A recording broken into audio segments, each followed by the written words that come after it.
Basements. The most underestimated square footage in every home. Dark, cluttered, and usually written off as storage space for things we don't use anymore.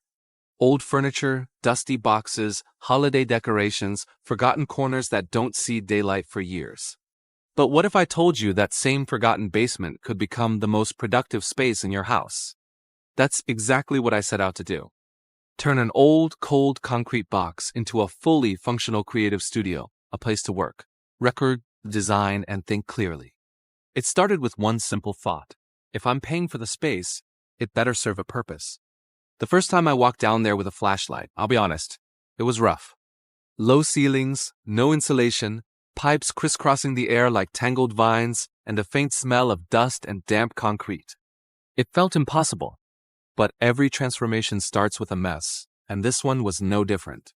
Step 1. Clearing out decades of storage.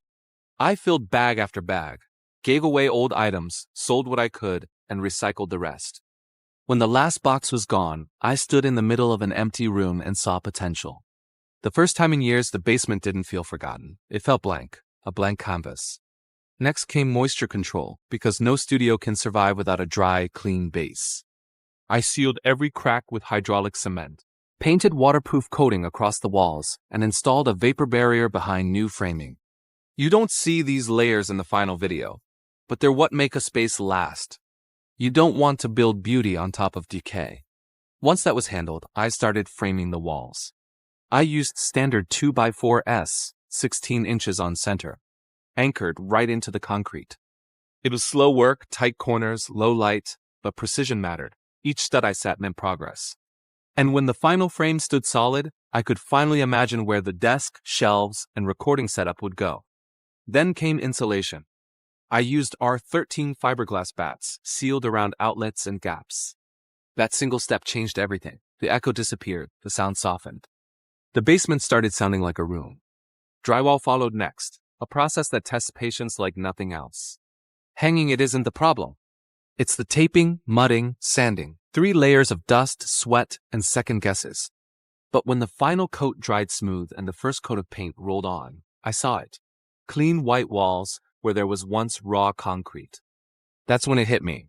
This was no longer a basement. It was becoming a studio. Lighting was next. I went with recessed LEDs in the ceiling, all dimmable, with soft warm light to balance the white walls. Then I added a track spotlight system right over the workbench area, bright, directional, and cinematic for filming. The lighting design alone turned the entire vibe from storage to studio. For the flooring, I laid down a moisture barrier and used luxury vinyl planks with a light oak finish, durable, waterproof, and modern. It instantly warmed up the whole atmosphere. A basement doesn't have to feel cold if you design it intentionally. The soundproofing phase came next, one of the most critical steps. I installed acoustic panels, bass traps in corners, and a few diffusers made from scrap wood I cut and stained myself. The goal wasn't just silence, it was controlled sound. You want to hear clarity, not echoes. Then came the fun part, design and setup.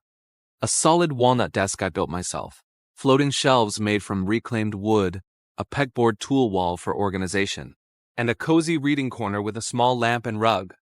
Every item had to earn its place. Function first, then form.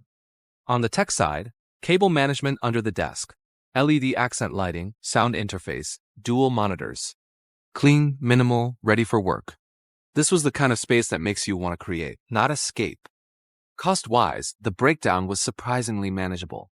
Framing and insulation cost around $500, drywall and paint about $400, flooring roughly $600, and lighting another $250. The rest, furniture and gear, depended on what I already had. All in, just over $2,000 for a complete transformation. And I'd argue it added far more value than that, both to the property and my peace of mind. The final moment, standing there, lights dimmed, monitors glowing softly against the white walls. It didn't feel like a renovation. It felt like rebirth. A part of the house that had been silent for years was now alive. If there's one lesson in all this, it's that square footage is opportunity. Don't overlook it just because it's rough or hidden.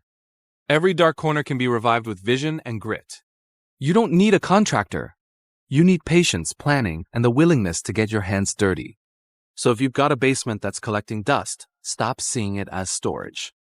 See it as potential, an office, a studio, a sanctuary.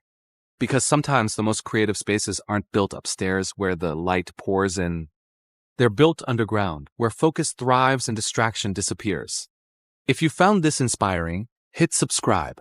Stay tuned for more transformations, and remember, no space is wasted space until you stop seeing what it could become.